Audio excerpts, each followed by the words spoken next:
Hello, and thank you so much for coming and joining me. I am here at Vidsummit in Dallas, Texas, and we have had a day. I have been at it since about 5 o'clock this morning because you really want to hit the ground running early on when you get to these conferences, if for no other reason than getting a good parking spot, because it can be hard to find.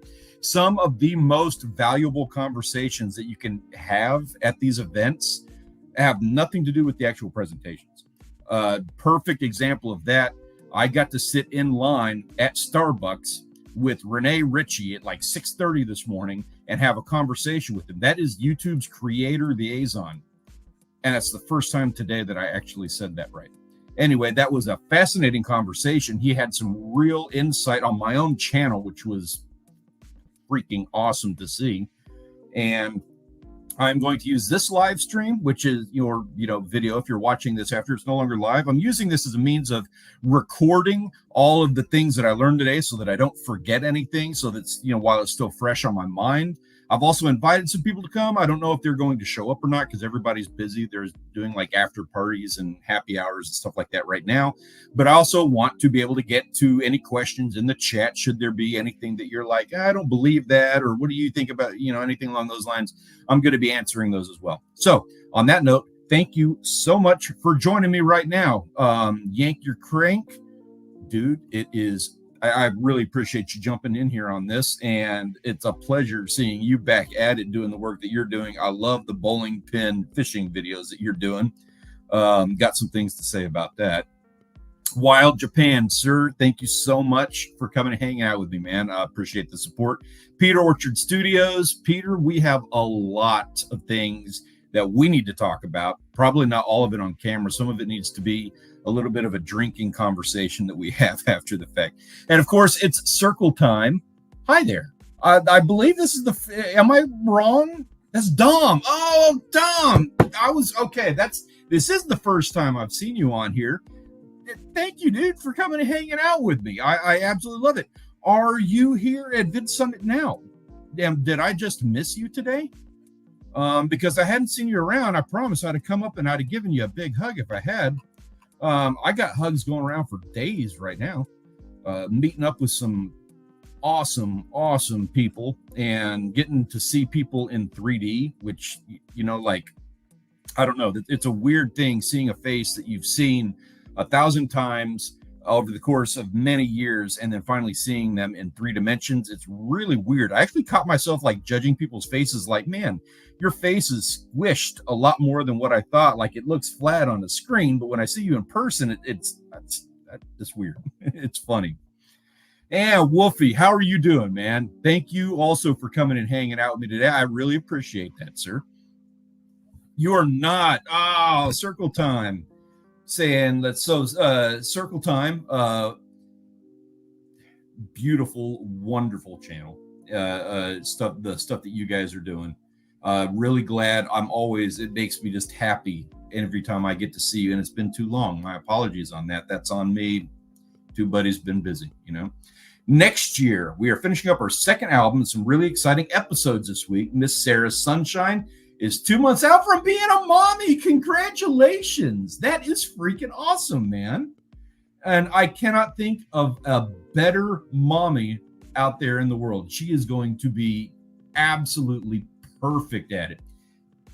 May want to consider doing a mother's channel due to your experience and, bringing people along for the journey. And also, you guys know what you as an authority on, with the kids content that you do and with just the YouTube in general, stuff like that, it might be something worth considering. There will be people out there looking for, a friend, a confidant, and I can see you guys just nailing that if you're not already, bandwidth considered and everything.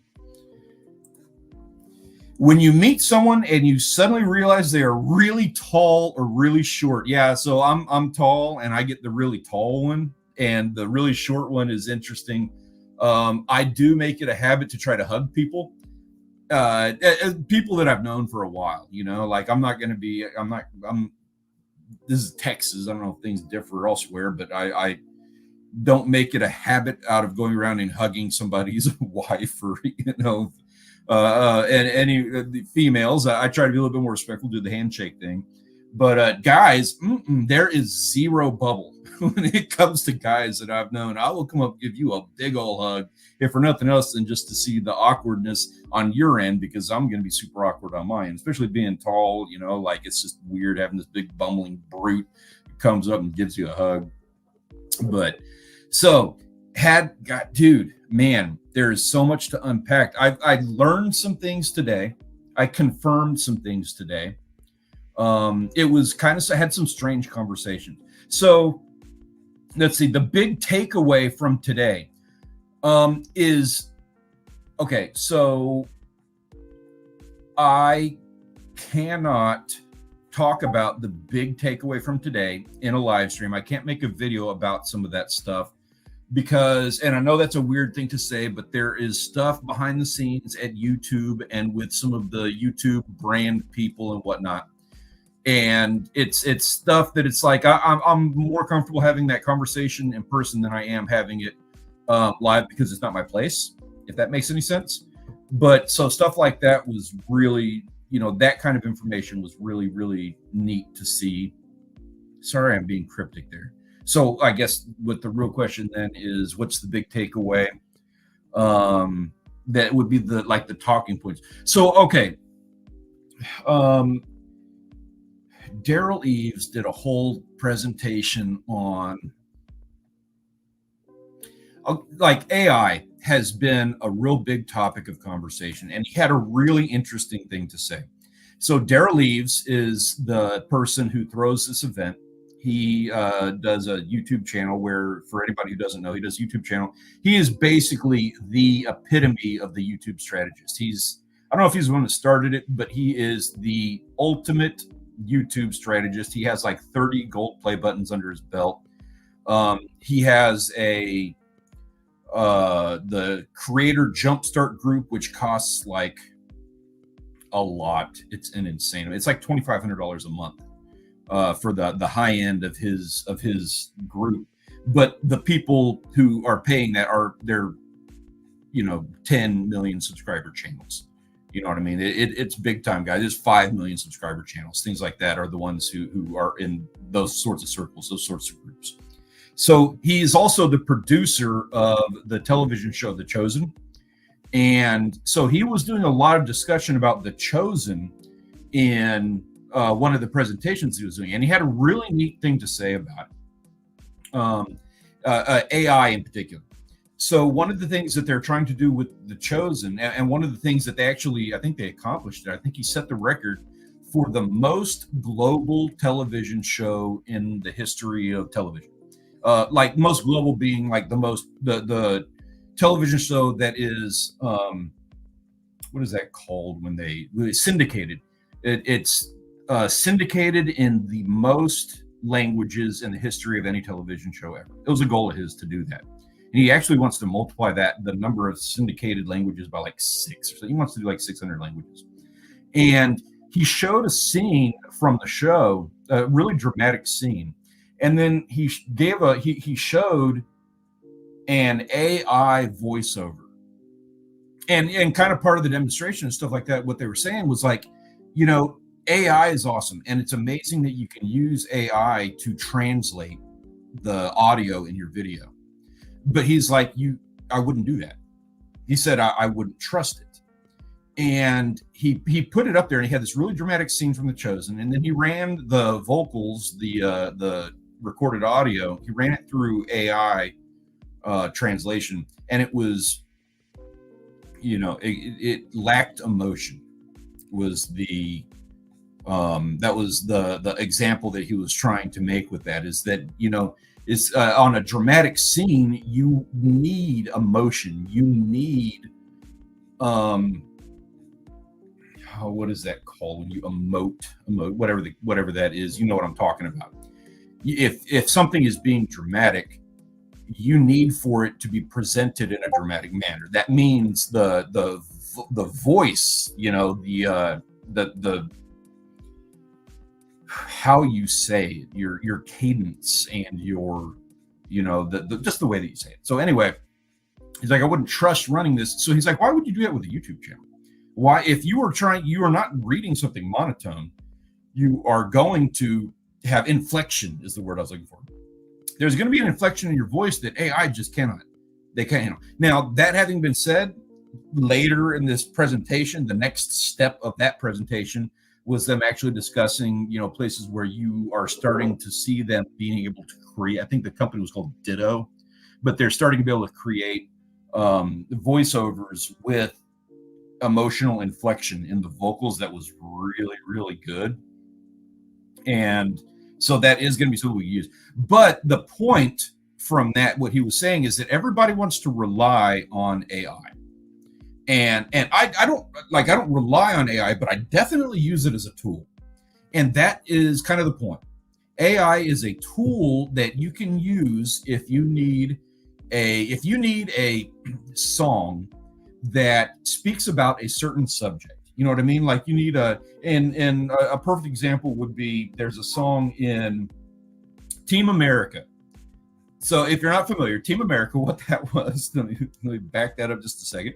So Team America was a movie that the guys who did Matt Stone and Trey Parker, they're the guys who invented South Park. They did a movie called Team America where they did it was making fun of, Americans at war and how we are as Americans. It's very funny. You can take it as a joke. You don't have to be offended by the American thing.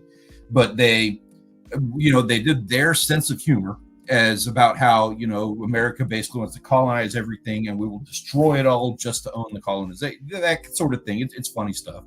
And there's a scene in that movie where it's all done with puppets too, by the way, but there's a scene where they had to write a song that the joke was in the thing was that it was a sad moment in the movie, and it's that emotional low point for the main character, so they've got an emotionally low point song playing, and making fun of that trope in movies. They the lyrics of the song get really, really specific as to the events of what's happening to the character. Like the character's driving in the rain and being all sad, and they're doing this dramatic footage with these puppets, kind of thing. And then the song just, he's like, it's so sad, and this sad thing is happening, and blah blah blah. And the main character's driving sad, and he's like, and then I had to take a right on South Street, and the character's like, well, that's weird. I've got to take a right on South Street, and there was the girl with the thing that walked out in front of the car. It's, whoa, I had to, you know what I mean? So that was the joke. So if you're going to make a joke like that, you can use AI to write a song that has those specific talking points, or if you want to, I recently did one on my primary channel where I used udio.com, udio.com.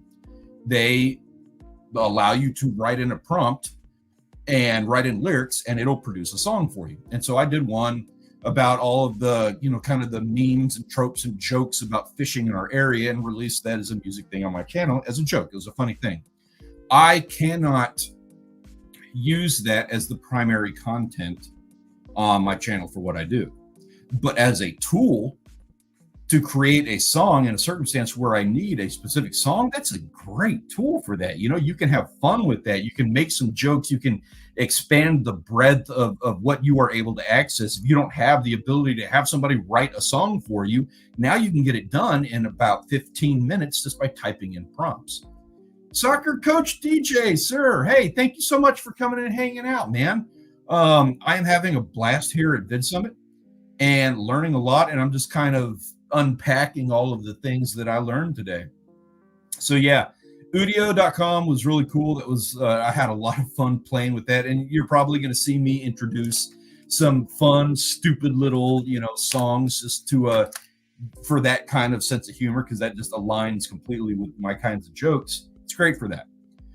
But it's not just the music. I mean, I use Bing's Copilot for thumbnails, and there's probably better options out there, but I'm cheap and I need a mobile version.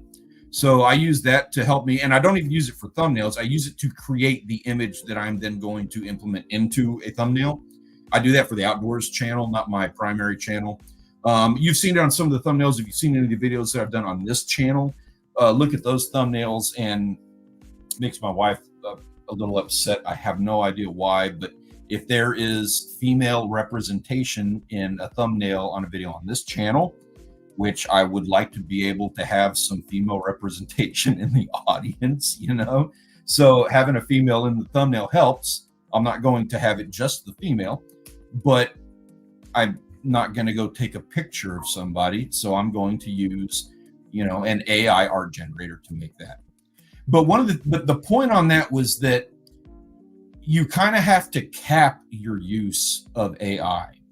Now, you can utilize all of these tools, and they obviously there are people that are experimenting with making movies and doing some really intense projects using AI, but they are tools. There's a lot of talk out there about how AI is going to replace creators, it's going to replace jobs, and it's going to do all this stuff. And anybody, this is kind of the takeaway from that. Anybody who gets replaced as a result of AI was kind of never worth it in the first place. You know what I mean? If you can be replaced by what is essentially Google 2.0, then you weren't really producing anything worthwhile.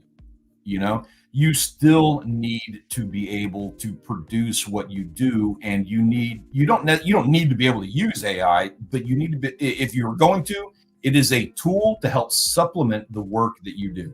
You use it to help you with the images that you need for your thumbnail, or if you need a song in the background, or if you need to touch up the color grading on your video or something like that, hey, cool, more power to you. But when you put all the control into the AI's hands, I mean, how valuable were you in the first place? They took our jobs. I deal with an AI company, man. I know, I feel your pain on that, but you cannot replace the human element. No AI is ever going to do something come to an event like this, and then instead of going to happy hour or going to a mixer event or doing something like that, come and do a live stream to help disseminate. I'm not talking to 1,000 people here or anything, so whatever, but you know what I mean? There is a human element that you cannot replace. It can't be replaced. So long as you're maintaining that human element, which is kind of the next point, the next takeaway is going to be the human element.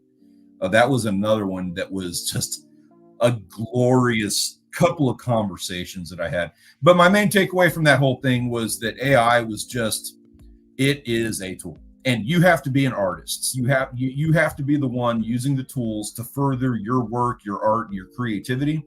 And if you are using it to make it so that you don't have to do a thing, if you're using it for the basis of being lazy so that you have less work, you're not using it right. You're not using it for the purposes that you should probably be using it for. Exactly. You're still going to need the setup for the AI. You need to have the artistic vision to use the AI to create the things that you need in order to further and enhance the work that you were trying to do.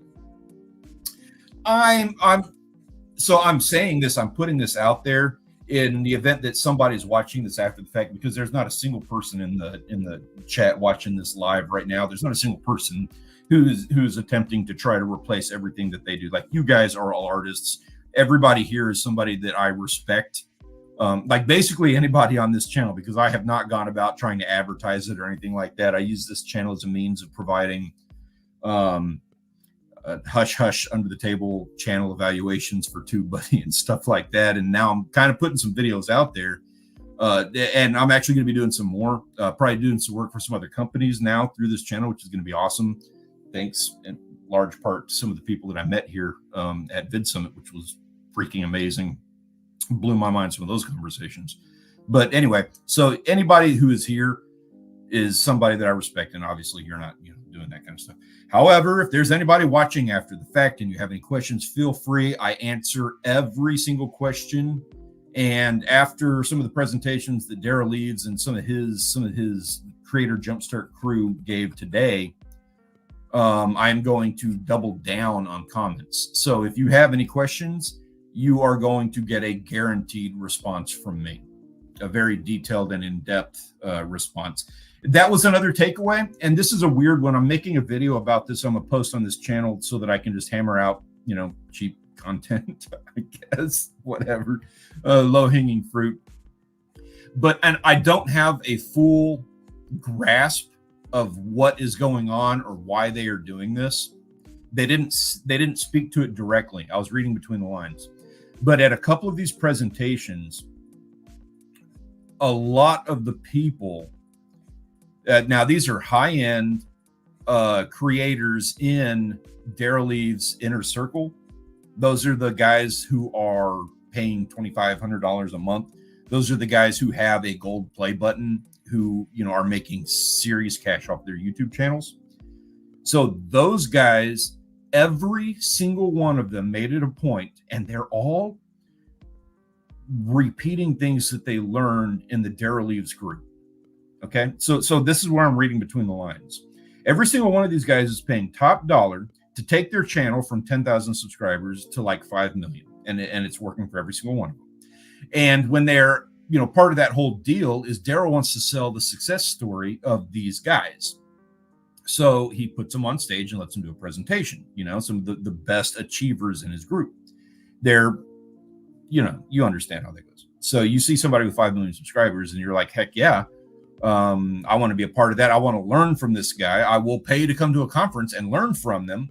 And then, Daryl Eves is going to siphon some of that stuff back to get new creators for his, channel Jumpstart group, make more money.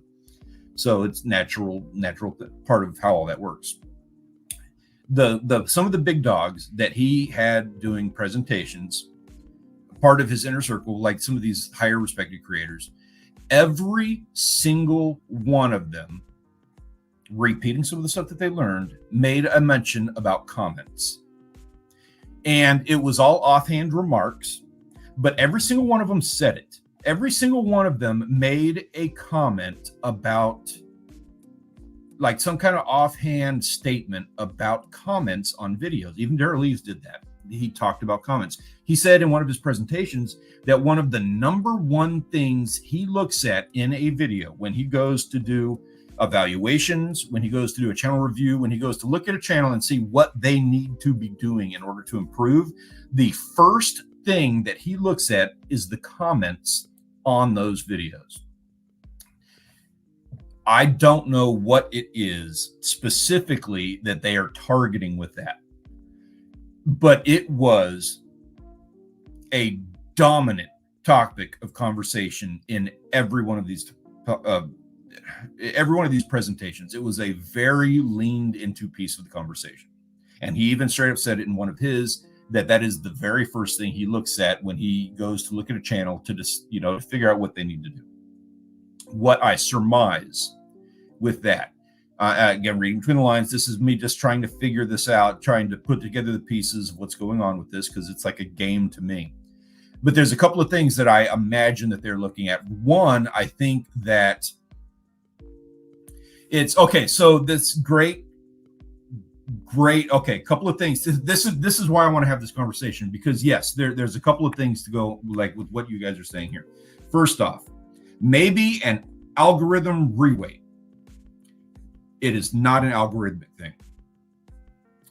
They are not, because the number one thing that they target with Jumpstart, I know everybody wants to lean in algorithm stuff, and I do too. Like, I want to know exactly how I can cater to algorithm. And there are some algorithm things that you can do.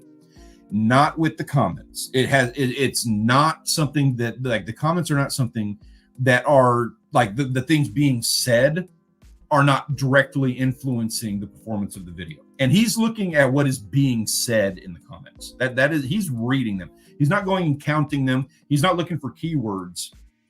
He is specifically like he's looking for the human interaction. What is it that the human being is trying to say? Even if they're not, even not necessarily what they're saying, but what are they trying to say? What are they actually saying despite what they wrote in the comment? You know what I mean? So it's not an algorithm thing. Now, that having been said, there is an algorithm element to comments. And I think it's strangely more valuable than what people think. I think it's more valuable than the emphasis that I put on, because I don't like force feeding people the engagement metric stuff. So a video, for example, if you have a video that does 10% more comments, subscribers, likes, and dislikes, like the ratio of likes and dislikes does not matter. Dislikes are just likes, okay? They don't hurt your video at all. They are not a negative evaluation of your video. A dislike has everything to do with the viewer and nothing to do with the video. Just for the record on that. But these engagement engagement tools, when there is a bump in engagement overall on a video, it does make an impact on the performance of that video. It's greater now, I believe. I think what's happening, one of the things, I believe they upgraded the value of engagement metrics. So if a video garners more subscribers, likes, and comments than a predecessor video, that video is hypothetically going to perform better. It kind of depends, because it's not just like, that's not the main metric. They are, obviously looking at the click-through rate. They are looking at the average view duration. They're looking at the total amount of watch time and the studio watch time. For anybody who's not familiar with that, studio watch time is the amount of watch time that the video earns on YouTube. So, for example, it's not something you get credit for, but the video will get credit for behind the scenes. So, for example, if you post, say, a 1-minute video to social media that links back to YouTube, so that a human being clicks on that social media link and then comes to YouTube, to where you are earning time for that human being on YouTube, and then that they watch that video for 1 minute, then you get 1 minute of average view duration, 1 minute of retention, and you get 1 minute of studio watch time. But if that video then links to, say, a 1-hour video on somebody else's channel, not yours, like you link to a Deer Meat for Dinner video, that 1 minute video, and then they go and they watch that Deer Meat for Dinner video for 1 full hour, that 1 minute video gets 1 minute of average view duration, it gets 1 minute of retention, and it gets 61 minutes of studio watch time credit.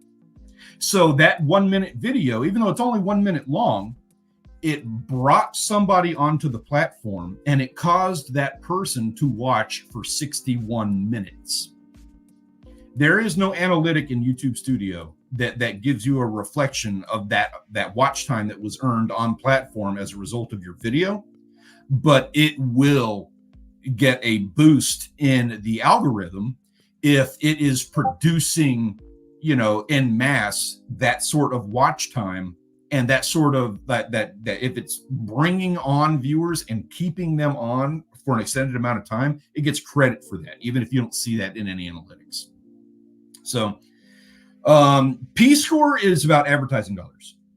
So that score, and they don't give us a whole lot of information. Like, basically, P-score is just about, like, the higher your P-score, the higher value your video is rated for the purposes of, like, advertisers. So, for example, like, you want to talk about P-score, that's like, if you are dealing in, like, if you do a YouTube channel about yachts, if you're doing about a YouTube channel that is about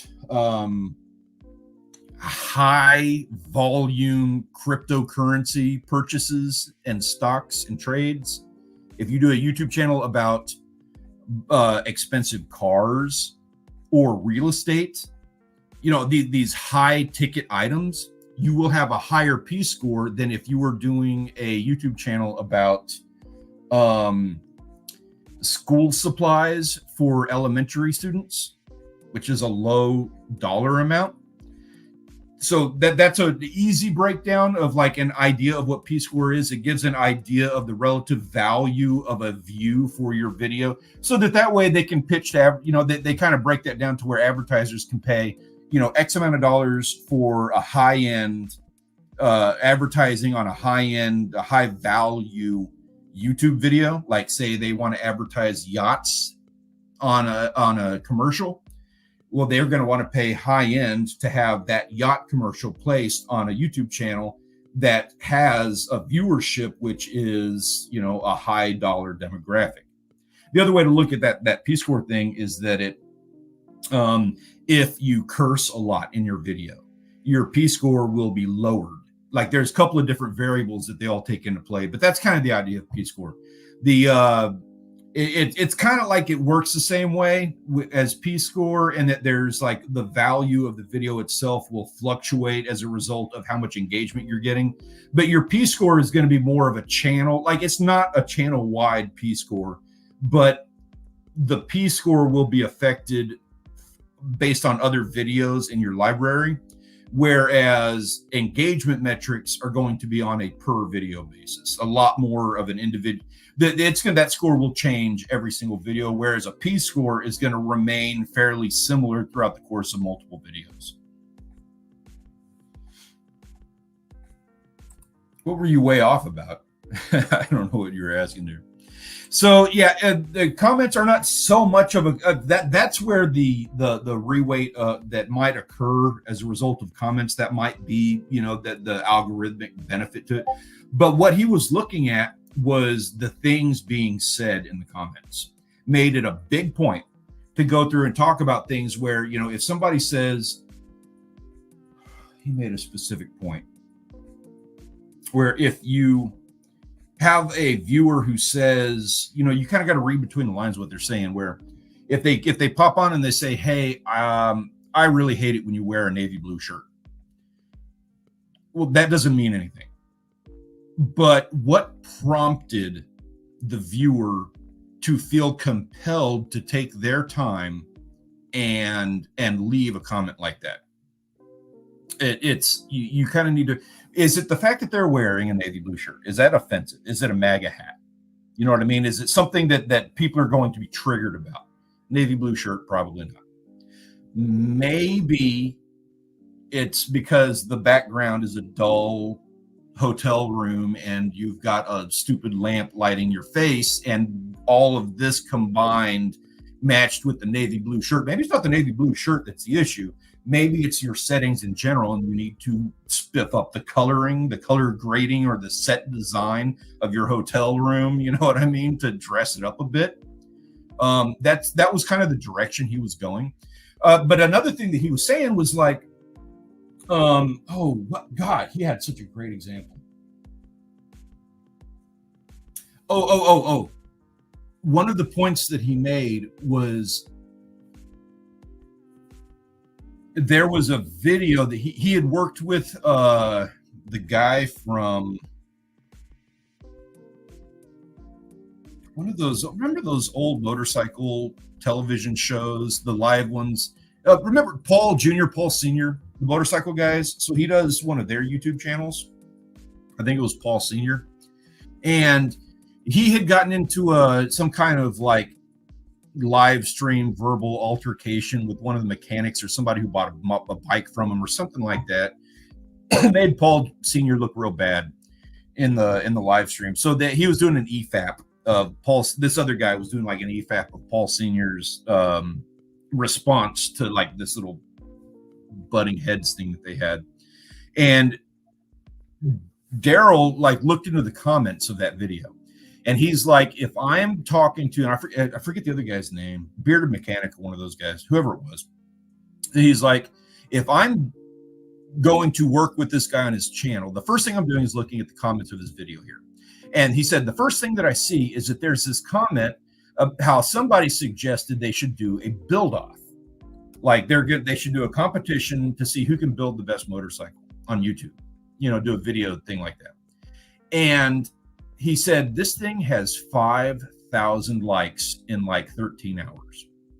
He said, that suggestion that was made is an all-star guaranteed hit video idea. You can read the amount of engagement on that. Not only did it have 5,000 likes, 30, and this is a larger channel, but just stick with me here for a second. So not only does that engagement, that 5,000 likes, register an emotional response from the masses, it also had 500 comments on that comment. Like they weren't even comments to Paul Sr. and that other dude. It was comments to people making comments. Like the comments were snowballing on each other. So obviously we are not in that category where we are seeing that sort of response, right? I very rarely ever get a reply, a comment that got multiple replies from multiple other people.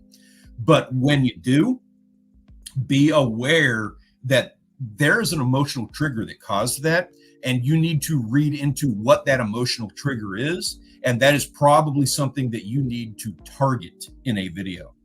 Furthermore, the other thing is, since we don't typically get comments like that, you do a fishing channel. Peter, you do the comic book and the drawing and the art stuff.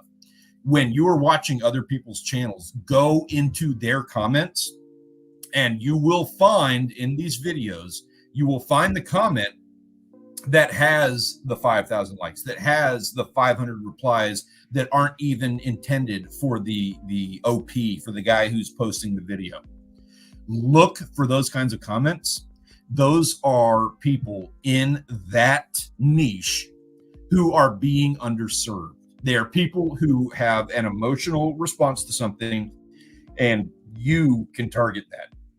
You can read the comments from somebody else's video and be like, oh, this is something that people want, that YouTuber isn't even paying attention to. They are not even realizing the message that is being spoken to them then and there. You know what I mean? So that sounds like a simple thing. That's something that, yeah, I've done in the past, and no, I've never actually made a video based on the comments in somebody else's video. But it was a big enough deal that it was like the entire keynote address right before lunch was based on this one thing about comments. And they didn't even mention that specifically, other than the comment replies things.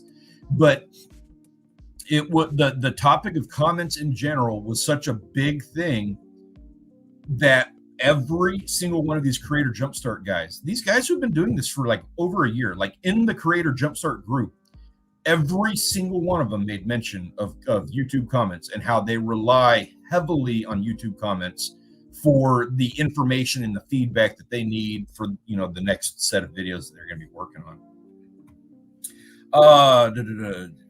Like reading between the lines. Exactly. Yes. Yeah. Read between the lines of what these people are saying. It might not have anything to do with what they are actually saying. Read their emotional response. Read into what it is that caused them to be compelled to leave that comment, and address it. Use it as a video. Also, on top of that, I won't go through the whole thing on my phone to make it all stupid, but low-hanging fruit and easy thing on that is you have the ability, if you go into, it's kind of a pain, it's a sucky path that you have to follow to accomplish this.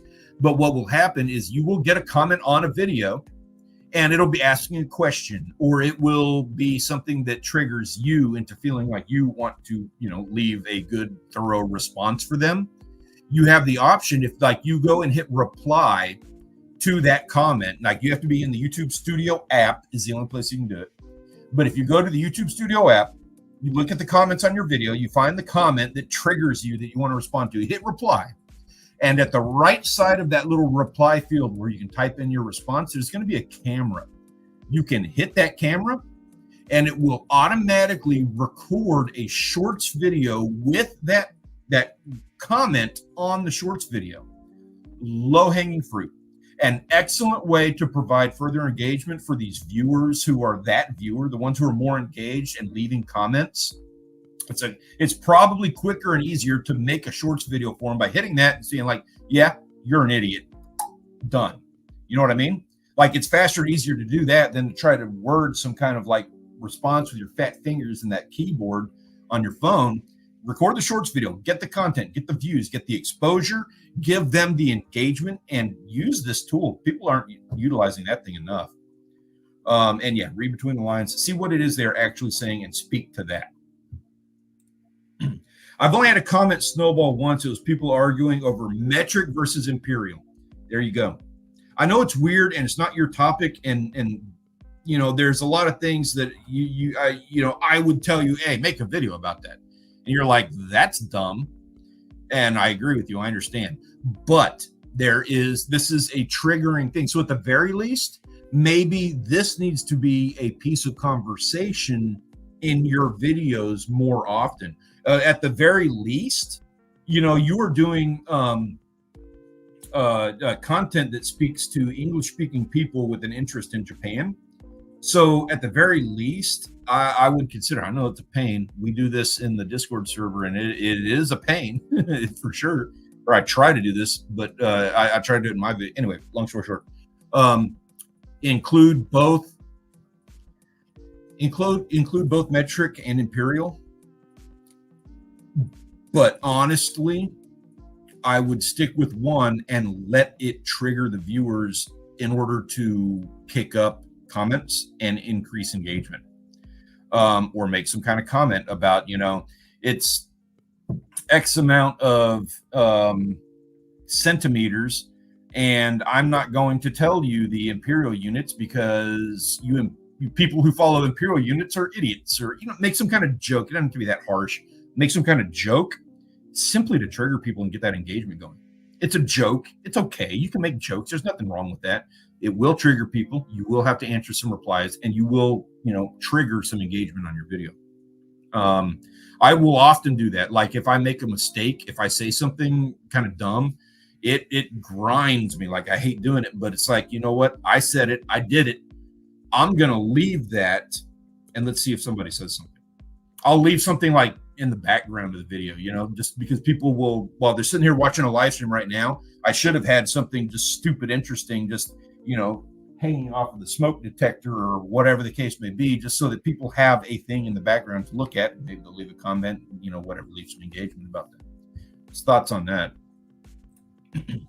Maybe one day. I don't presently get many comments at all yet. Yeah, check other people's, man. We all need to be doing that. That is one of the big takeaways from that. There's multiple pieces to it, but go to the other guys, read their comments, see what is actionable in the comments of theirs, because they're not reading into their comments. You know, like they're reading and answering them, and that's it. Maybe they're doing that.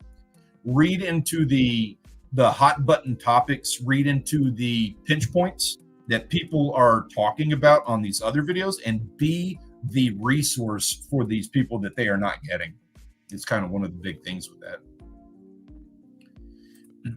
Yeah, man, dude, I know. I hear you on that. I feel the same way. Like there's a lot of comments probably in the last month that I would have answered completely differently. If I'd have seen the amount of impetus that Daryl Leaves have put on that. Yeah, I agree. I didn't know that was available on YouTube, the video response. I knew it was a thing. They introduced it like a year ago, but it is such a pain that nobody knows how to use it. If I'm not mistaken, I have a video on this channel. Like, you have questions? I do. I think I do. I'm going to double check that right now. But if you have questions about that, you know what I'll do? Let me grab it here, because I do have a video on my channel. I might have hidden the video because I think I was stepping on another creator's toes. Let me look it up here real quick, and I will provide you with the link with that. You can look it up on this channel. I can't get it right now. But yeah, so long story short, I have that video on this channel. You can find it if you have any questions about that. And if you're not able to find it, I apologize for misdirecting you. I will give you the link to that if you need it, if you have questions. Same. I knew TikTok had that feature, but wasn't aware YouTube had it. Yeah, I know it. They don't talk about it like they introduced it. It might even only be in the YouTube Studio app, not even the YouTube app. I don't remember now. Anyway, I've got the instructions for it in a video on this channel. I don't have it readily available where I can drop it in the chat. My apologies on that. For anybody watching after the fact, I will have the link to that video, regardless of whether or not I hit it for those reasons. It will be available in the description of this video. So if you have questions about how to access it, I'll do that. That'll make it available. Yeah, it is a big deal on Insta, TikTok, and Facebook. Just didn't know about YouTube. Yeah, I know they didn't drop it out very well. They didn't introduce that one very well. So those were the main things that that we covered. Now, there was one other thing. Oh, I've been like yelling all day, so my throat is shot. Plus, I got a good bottle of rum. Hey, yes, Ike. Hey, how are you doing? The making shorts via comments is mobile only. Thank you. Yes, you're absolutely right. It is mobile only. You can't do that on a computer. You can only do it with your phone. Only on it's the YouTube app, not YouTube Studio. Okay, that's what it was. Yeah, it's the YouTube app. So you have to be, yeah, that's what's weird about it, I guess, is because as a creator, you're going to have and use the YouTube Studio app. It's not available there. You go into the YouTube app. If I'm not mistaken, correct me if I'm wrong. Does Andrew have a video that he made about that, or was it something else that I was stepping on his toes with a video, and I pulled one. I don't remember which one it was, and I thought it might have been this one. I think it was. Either way, anybody watching after the fact, the video, I will have a video in the description of this one, either myself or Andrew, whoever has the description of how to access that tool. Because it's really cool, easy way to make shorts, and a great way to increase engagement, for somebody who's taking time to leave a comment. Yeah, dude. Hey, my pleasure, man. I'm more than happy to help.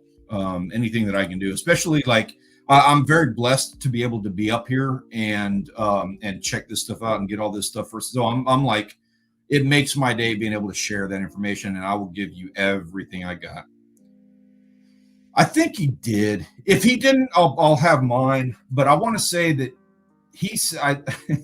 the way that conversation went, as I recall, if I'm not mistaken, I know it went something like this, but I made the video because somebody had asked me about it. I didn't know. So I filmed it myself. Just I was like, I don't know how to do it. Figured it out, made a video to show them how to do it. And I was like, well, I made the video. I'm going to post it on the channel. And then he hit me up on Discord, I think, and said, hey, just so you know, I was just about to release this video. And so behind the scenes, I'm sitting there going, fuck you, Andrew. You know what I mean? I was like, fine, whatever.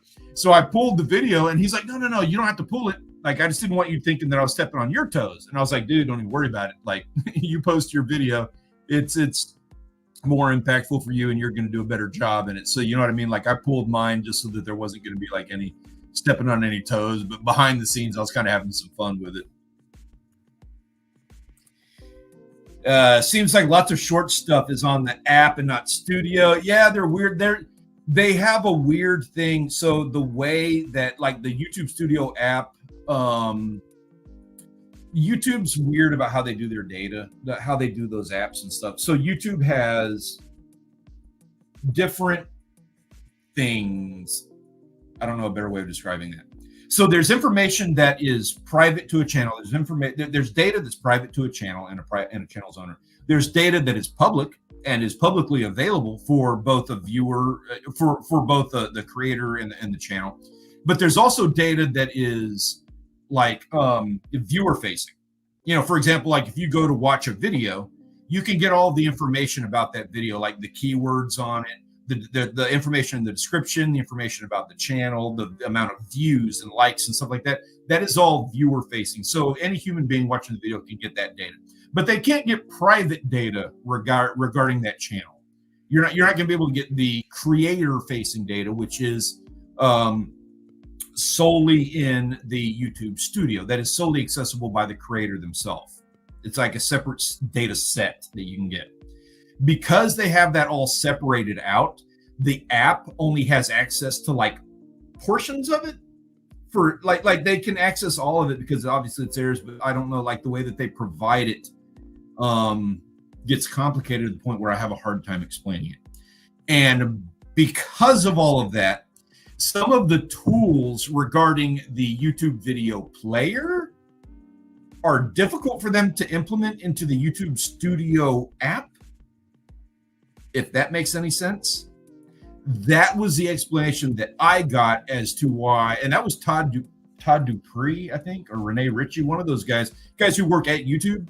Those are the guys who were explaining why they don't have that. Okay. So think about it like this: an easier way of explaining it. The YouTube Shorts app it's a camera app. It's a camera application that deals specifically with the Shorts uploader thing, editor, whatever, the YouTube app thing that you use to upload shorts. They said they would have to like completely rewrite how that thing is done in order to implement it into the YouTube Studio app on the phone, because it's not wired to be able, like, imagine the extra amount of data that would have to go into a mobile app in order for them to have a video editor in the data app. You know what I mean? I guess was an easier way of explaining it. I'm not even looking at comments, but if you harass me about my explanation of that, I'm just going to go like full drinking mode, I swear, because I know I did not nail that one. Did they talk about if YouTube is going to start driving long-term content at all? No, and they will never say anything like that. They don't make like any kind of broad general comments like that. But what has, like, talks that have happened, like things that I have heard in discussions in line at Starbucks and things like that, they prioritize shorts, especially, well, they don't prioritize, they are trying to push their new toy, still the new toy shorts. They are trying to push that. It is a monster demographic, a monstrous amount of views, and a monstrous amount of traffic that they are getting as a result of shorts. Not a lot of money, but they are getting eyes on the platform. So they are not going to knock that anytime soon. Now, that having been said, the money is in long form. They are going to try to figure out ways of, and they're going to implement little tricks and tactics and things in order to try to turn over shorts viewers onto long form content. They're probably going to lengthen the amount of time on a shorts video that you can record it for. The longer you keep somebody on a platform, the more trust that person gains in opening their wallet for buying a product. And so a view on, like I was talking earlier on another thing I was doing, a 10-minute view, I think, anyway. So like a view for 10 minutes is worth so much more than a 15-second view. You build so much more rapport and trust in the person you're watching, and enjoyment and everything else if you watch somebody for 10 minutes. Also, in a 10-minute video, you can put like 5 ads on that video. Whereas a shorts video, you can only put 1 ad every 6 shorts videos. You know what I mean? So the monetary value of a long form video is just smokes shorts videos. The money is in long form, and YouTube is not going to be going away from that anytime soon. Like, that is their bread and butter. In fact, the biggest growing segment of YouTube right now is watch time on television. That is the biggest growing segment of YouTube viewership, is people watching it on a television. They want that. If you're watching on a television, you're not fumbling through your phone. You are paying attention. You are watching like 17 videos and letting them play on your TV because you've got this stupid remote that's hard to push the buttons, and you just rather throw the damn thing down and watch the freaking video. Let it play. So that's the fastest growing segment of the platform right now. They definitely want that. It's worth a lot more money. They just blew Netflix out of the water to be the #1 streaming platform in the world. Television streaming, something like that. I don't know. They just blew somebody out of the water. So that's not going away. That's not going anywhere. They are still going to, Shorts is bringing on a lot of creators. They are going to try to learn they're going to try to figure out how to capitalize on that and turn as much of that into long form viewers. But no, they're not going to drive long form content in any kind of way specifically. But they are going to implement some things. And even if they did, they'd never tell you specifically like, oh yeah, we're going down on shorts now. We're done with that. They would never say anything like that. Let me guess, what time on these reply videos doesn't count towards long form public watch hours? what time?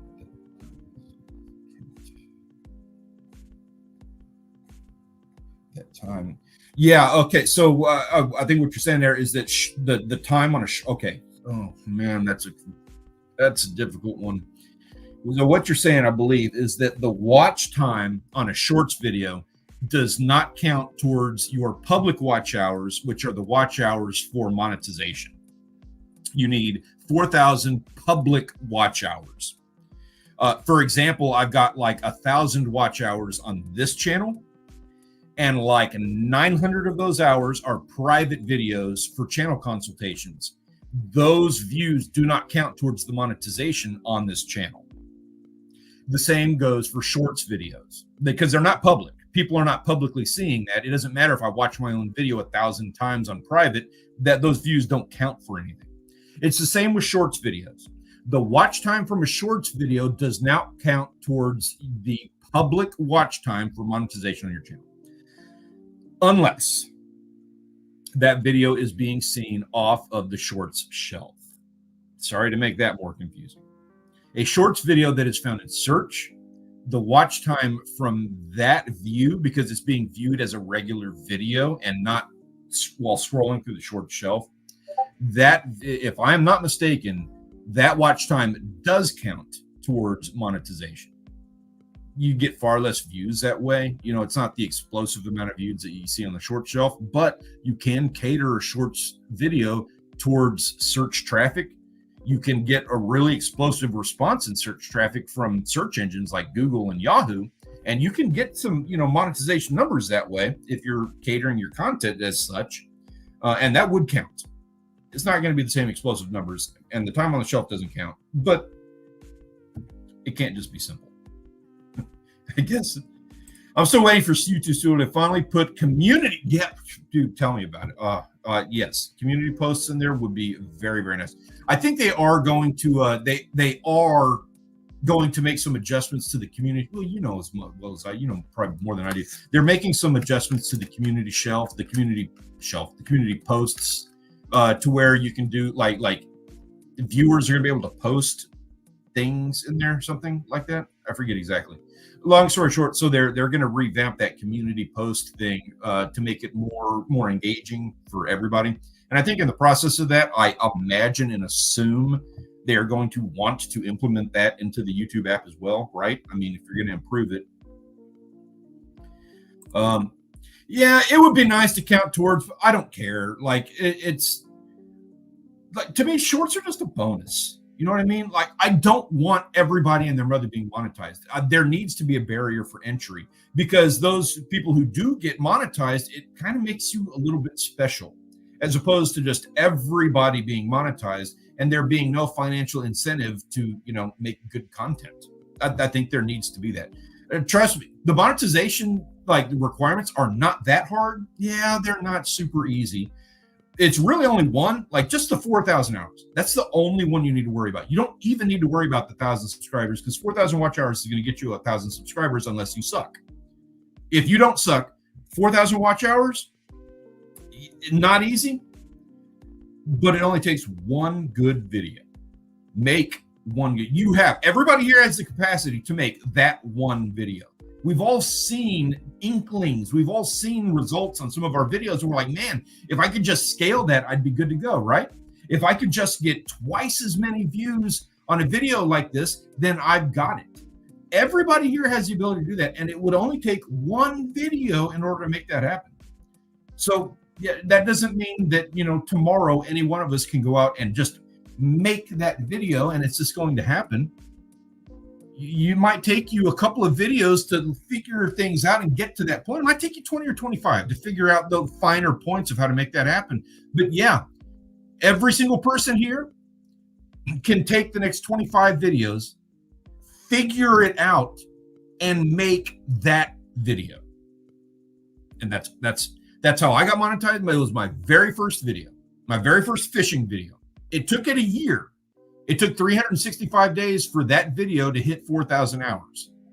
And it did. Let me rephrase. It took 8 months for it to hit 4,000 watch hours. That one video took 8 months for that one video to hit it. It took me 365 days to get the 1,000 subscribers to match that. And that's just, that it took me now, I'm not bragging about that because it also took me like 4 years to match that video to figure out how I was able to do that and reproduce it. So I'm in the same boat as everybody else. I got lucky that it was my first video that just happened to do that. There are some caveats as to why that happened. And it took me 4 years to figure that out and make that happen again. But everybody here can do that. It's not even a full faith thing. You know that you can do it. We're busy with work, and you're out there filming, around the pond, and maybe you're having a bad day where you're feeling it, like you finally had that day. It's been a month and I haven't been able to go out and do any fishing. I haven't been able to catch any fish, and I finally got that day, and I'm jazzed and I'm ready and I'm planned and I'm going to make that video, and I'm going to go out, and then it rains or I don't catch a fish. Like we all go through that. Like, I totally get it, man. I feel your pain on that. But everybody, there's really no excuse. Like, you have everything that you need to make that happen. We just got to focus on that. You got to focus on that video, and then the next step of that. And this is also a Creator Jumpstart Daryl Leaves thing. Go out there and make that video, and then you need to do every video like that. That's going to be the difference between monetization and 1 million subscribers.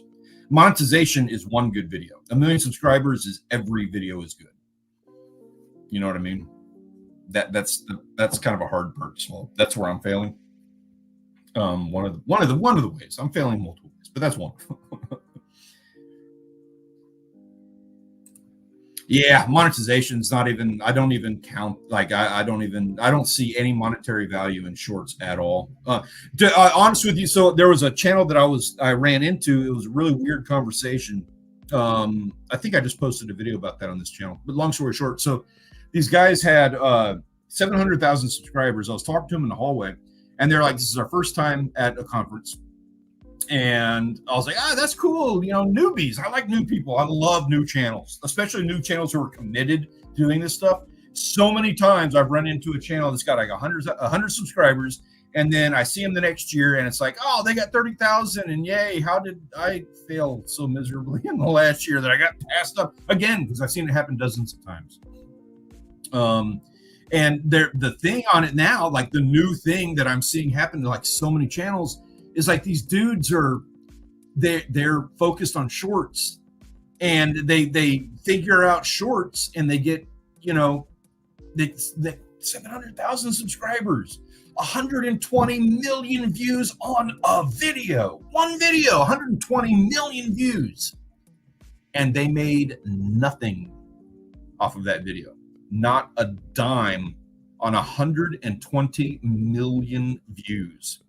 They're coming to this conference as a new channel, 18 months old, 700,000 subscribers, and they have no idea how to do the simple monetization stuff that you and I, everybody here, has been dealing with for years.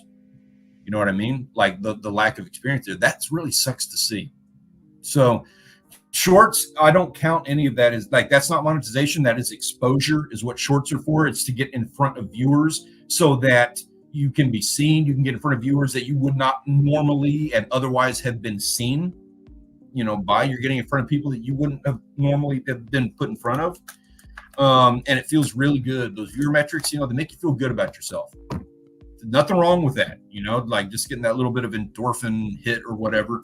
But that's it. You're not going to grow a channel very successfully, easily on shorts. Like, you can do it, but don't think it's going to be easy. You might get 700,000 subscribers and 120 million views, but it doesn't mean you're going to get monetized. Doesn't mean you're going to actually have a, what I would consider like a really successful channel, unless you're doing it for entertainment purposes. And there's absolutely nothing wrong with that. But if you're looking for monetization, if you're looking for ways to make money, shorts is a really difficult. It's a much more difficult way of doing that than what people think. Okay. So let me get caught up here. That's correct. They're remaking community posts where viewers can post in the community. I'm looking forward to that because I'm going to be banning a lot of comments. I see that. I'm going to be getting banned from a lot of people's community page. I promise you that. My other channel, I had a problem getting people to subscribe. Not the 4K watch time. Yeah. that was, I kind of feel that's how it is on my fishing channel. I get views, and like, it's not bad. I wouldn't say that I have a bad ratio of views to subscribers, but I feel like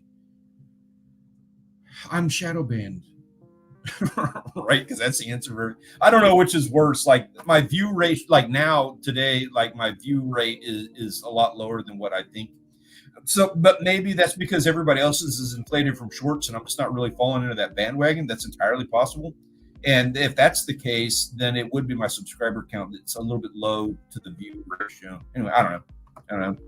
Just need to fix it all, right? It's because I'm shadow banned. Most of my watch hours are from my video on the. Yeah, so that's absolutely normal. And that's something that it's good that you know that, and it's something to be mindful of, what works. 90% of your views are going to come from 10% of your channels. That is completely normal, especially for like a successful channel, somebody who's, created that video. 90% of your views are going to come from, those very top couple of videos. I think like 90% of my 90% of my views come from like 3 videos. So completely normal, nothing wrong with that. What you need to do is those videos, not the video, but those videos, you need to reverse engineer them, see what works about them, do a breakdown on, is it engagement? Is it watch time? Is it the way that I did the storytelling? Is it the topic of the video? Is it, the thumbnail, whatever the case may be? Figure out what is working to cause those videos to be the success that they are. And then you need to try to re-engineer and redo that. And like I said, it sounds easier than it is. It took me 4 years to be able to reverse engineer my very first video. Forever. Now, I was doing some stupid stuff along the way. I was really watering down my content, trying to like hammer out, 3 videos per week. That was dumb. For the just information on that insight. I did that video. I spent a couple of years trying to reproduce it. So I was told that I need to double the amount of videos that I was doing in order to grow the channel, right? So I did for like 2-3 years, and I was doing 120 videos per year for like 2.5 years, 3 years, 120 videos per year. And in order to do that, I would go to the beach and I would film catching a fish, and there was a video. So I would immediately film a second introduction, change my shirt, and go catch a second fish, and there's my second video. I could do that 5 times. I literally did that 5 times one day. Not that specifically, but I mean, it's like I hammered out 5 videos in one trip to the beach in order to accommodate this publishing schedule that I had. And the videos were crappy. They were really watered down. Generally speaking, like I had 0 hit videos in that entire time for like 3 years. All of them were DOA, dead in the water. They weren't going anywhere. So last year, I was exhausted doing all that work, putting out got 175,000 views per year on those years when I was doing that. Okay, just for the record on that, 120 videos a year was earning me 175,000 views per year. So last year I got tired and I said, screw it. I want to make good content. I want to make something that I am proud of, something that I can brag about. So that came about because I went to Vidsummit and ran into a creator who I wanted them to see my channel. And I realized that they were going to see one of those crappy videos. I was like, that sucks. I want to be proud of it. I want to be able to show off my channel and be proud of the video that I put out. So that's when I was like, last year, I was like, I'm only going to make good videos. I made like 30 videos last year. And I made, I wanted to focus on making them better videos. 30 videos, 177,000 views. I made more views off of that 30 videos than I did like 250 videos prior. It was freaking ridiculous. It's because it was better quality content. I ended up getting like 3, of those top 10 videos. I had 3 of those that are producing now to this day. Like they're going to be 100,000 view videos. And it's because I made them high quality, better things. So whenever you see a video like that, just, try to recreate that, figure out what works about it. Typhoon rolls in again. Dude, I'm sorry to hear that. It's that time of year for us. I'm expecting that we're going to we keep getting hit by these really nice storms. Like the weather is nice. I'm loving it. But man, it is that season. Like I'm expecting a hurricane to come by. Don't feel terrible. That's how that's how the game that's how it goes, man. We all that was my journey, that was my path. I had a time like there was a lot of things going on. I was laid off for amount of time there. I was in the oil field. I was working 90 hours a week and I had like 120-hour weeks. So it was like, when I'm working 120 hours a week and I'm trying to grow a YouTube channel, I have to go out there and film 5 videos in a day in order to accomplish what they weren't bad. I'm not proud of them. They weren't terrible videos. I just wasn't real happy with it. And I learned a lesson from it, like I did what I had to do. I got through that time period. I've gotten myself to like the 600 video mark now. I can kind of take a step back and I don't have to worry about doing 3 videos a week, which is a dumb idea anyway. I'm at that point in the journey where I can now focus a little bit more on like, I want to be known for making good content. It's the thing I want to focus on. Nothing. If your journey is different and everybody's is going to be, don't think that you're doing something wrong just because it's like not the same. The last thing you want to do is compare yourself to somebody else. We are all on different steps of our journey. We all have different hurdles and we all have different things that are helping us, that are help getting us along. And we're all at different stages of the journey as well. So don't ever compare yourself to any other channel. I don't care how identical they are. I need to make more shorts, but I get lazy and can't really use Opus Clip because it doesn't capture the parts I want. Hey, that having been said, I am a huge fan of Opus Clip. I haven't used them myself, but I've used their competitors. I'll tell you right now, their competitors suck. So I kind of feel, so one of my private takeaways from Vidsummit is that I need to be more agnostic about some of the stuff that I use. And Opus Clip is high on that list of like, okay, I need to jump in and use these tools that are available to me. A little secret. And I don't know exactly how the dust hasn't settled on any of this stuff yet. But just so you know, for you nerds who really want YouTube nerd stuff, after today, I am a huge fan of Creative Fuel, and I am a huge fan of Tube Spanner, and those are both direct competitors to the company that I currently work for. So I don't know how that's all going to work out and stuff. I don't know how that conversation is going to go. But I know that, like, especially with some of the stuff I saw that Tube Spanner is about to introduce, I'm like, I am actually literally excited about it. And if you're a nerd and you like toys to play with, those are going to be one to look into. Just FYI. Opus Clip is another one on that list. Spotter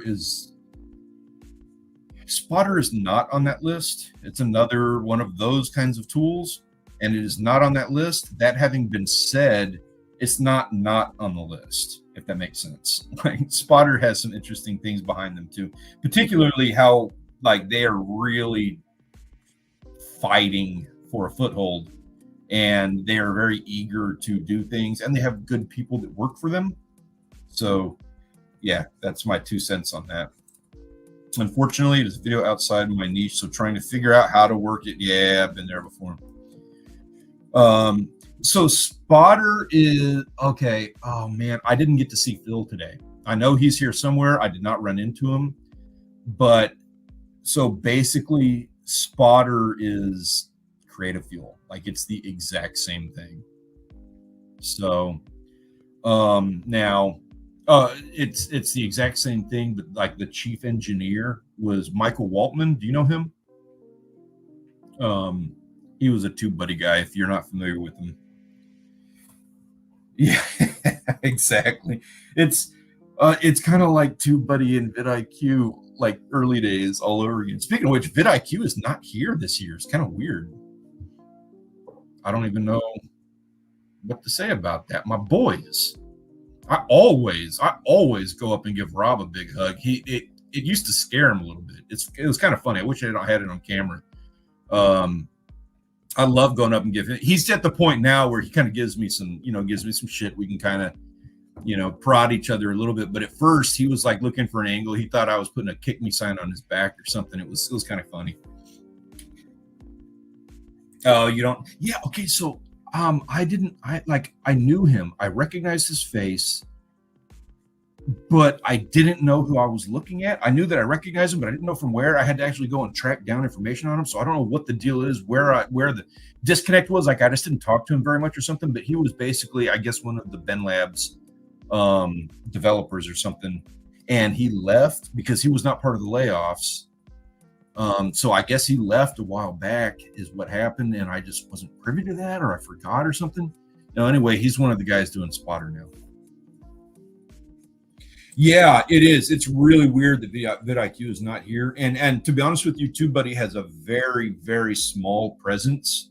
So they have like a tenth the presence that they have had in previous years. So it's really like the big dogs are not the big dogs on the block this time around. It's a bunch of smaller companies all fighting for stuff. Uscreen is they're there. That like the presence that Uscreen has always had. That's kind of like where like TubeBuddy's lower than that. Uscreen is they don't go for like the big time thing, but they've always got a steady presence. Well, now TubeBuddy's doing kind of like a just let's go stick some flyers in the elevator and call it a day kind of presence. They have their booth and it's like a 10 by 10 small, a very big thing.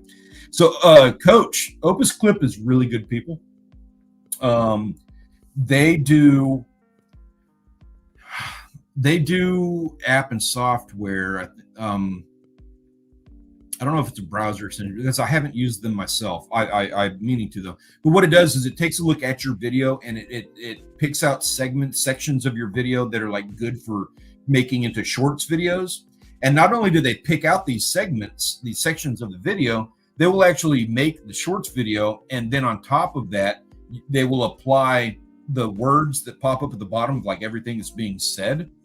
So it's like all of the editing and all the things that you would do to turn a 15-second segment of your video into a shorts, they just do it all for you and hand you the shorts video.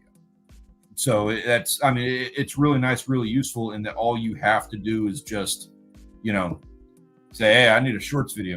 And they're like, well, here, this is like a great part of your video that people are enjoying. And here it is fully edited and ready to go. They've got some other stuff that they do. I'm not familiar with all of your tools, but that's kind of like the bread and butter of their app and the things that they do. That's kind of where they got their start, and then they've expanded a little bit from there. So, guys, my apologies. I have been screaming all day because everything's been really loud, and I have to get up early again in the morning because the line at Starbucks is literally one of the most valuable places on this entire like campus thing. So I need to be there for that. Again, I cannot thank you enough for being here. And hanging out with me. I'm a little antisocial, and I would honestly like there's the mixers and stuff going on. I have much more enjoyed hanging out with you here than doing any of that. So thank you for keeping me company. I kind of needed that. I needed some I needed my friends to talk to as opposed to influencers and strangers. You know what I mean?